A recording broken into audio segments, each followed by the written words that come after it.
Guys, napakaswerte natin dahil kasama natin for the very first time mangyayari ko sa history na magre-reunion ang Soft Drinks Beauties.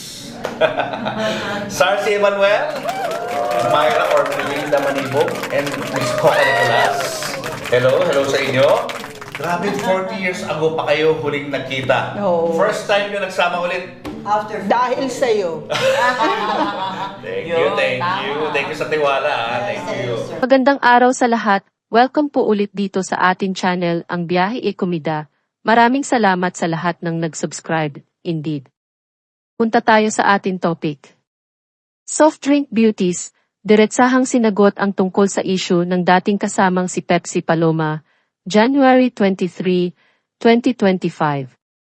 Diretsahang tinanong ni Julius Babaw ang tinaguriang Soft Drink Beauties na sina Sarcy Emanuel, Myra Manibog at Coca Nicolas kung naniniwala ba sila sa issue tungkol kay Pepsi Paloma.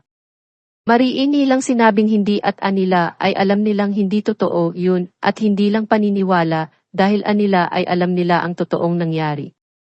Hindi na nila masyadong inusisa ang detalye dahil ani Julius Babaw ay nasa korte na ang kasong isinampa ni Vic Soto kay Daryl Yap. Gayunpaman, nabanggit nila na gimikero ang kanilang Tito Ray na ang nagsilbing manager nila noon. Sa isang kamakailang panayam, diretsahang tinanong ni Julius Babaw ang mga miyembro ng tinaguriang Soft Drink Beauties na sina Sarcy Emanuel, Myra Manibog at Coca Nicolas tungkol sa lumalabas na issue kaugnay ng kanilang yumaong kasamang si Pepsi Paloma. Sa kanilang sagot, mariing sinabi ng tatlo na hindi sila naniniwala sa mga isinangkot na balita at ang mga pahayag na iyon ay hindi totoo. Ayon sa kanila, batid nila ang tunay na nangyari at hindi lamang ito simpleng paniniwala.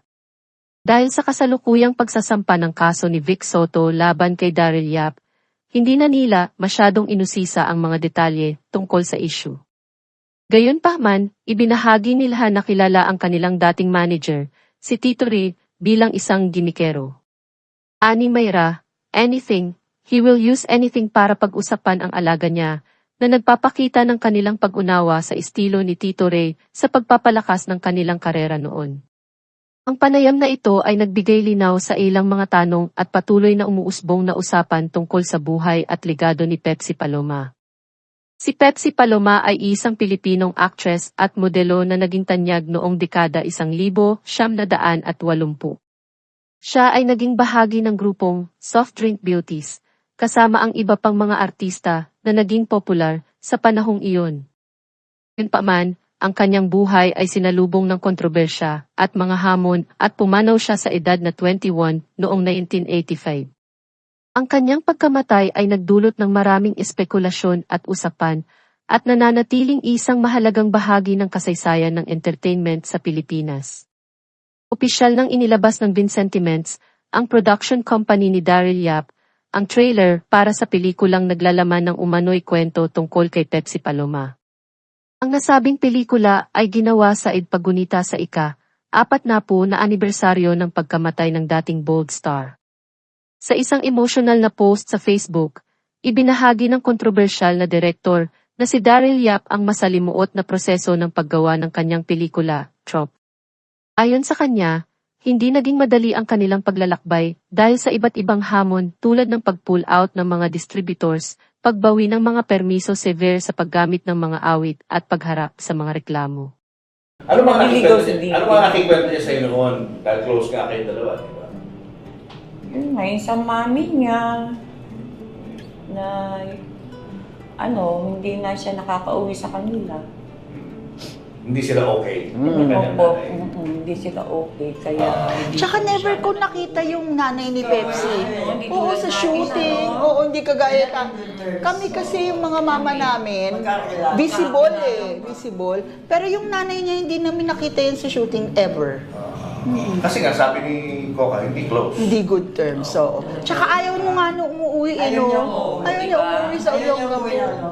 Yung Pasko lang Alam namin lahat yun. Ayaw niya talaga umuwi. Kaya huwag sabihin na na alam nung ina.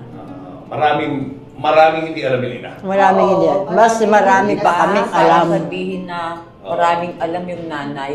Walang Kasi alam. nanay siya. So, hindi kayo sold doon. Hindi. Kasi Diba? never naging visible yung presence ng nanay niya during the shooting, namin during the nakita. promotion of the movie. Wala. Hindi mo talaga mararamdaman. Trabaho. At ayaw niya umuwi talaga ng Olongapo. tsaka ayaw talaga ni Pet. From pet, Was she vocal about yung, Yes. yung problem niya with the nanay? Ano daw ang problema sa nanay niya? Okay, anyway, huwag natin pag-usapan kasi hindi sila okay. Yun ang sinasabi niya.